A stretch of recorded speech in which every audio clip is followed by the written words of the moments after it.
తుర్కియాలో మరోసారి భారీ భూకంపం సంభవించింది. నేటి వేకువజామున దేశంలోని పలు ప్రాంతాల్లో భూమి కంపించింది. రిక్టర్ స్కేల్పై భూకంప తీవ్రత 6.1గా నమోదైనట్లు అధికారులు వెల్లడించారు. ఈ భూప్రకంపనలతో ప్రజలు తీవ్ర భయాందోళనకు గురయ్యారు. గాఢ నిద్రలో ఉన్న ప్రజలు ఒక్కసారిగా భూమి కంపించడంతో ఉలిక్కిపడి లేచారు. ఏం జరుగుతుందో తెలియని ఆందోళనతో ఇళ్ల నుంచి బయటకు పరుగులు తీశారు. భూకంప కేంద్రం ప్రభావితమైన ప్రాంతాల పూర్తి వివరాలను అధికారులు ఇంకా వెల్లడించలేదు.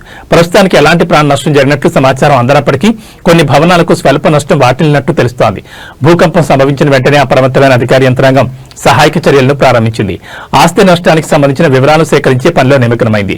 భౌగోళికంగా అత్యంత కీలకమైన ప్రాంతంలో ఉన్న తుర్కియాలో తరచుగా భూకంపాలు సంభవిస్తూ ఉంటాయి.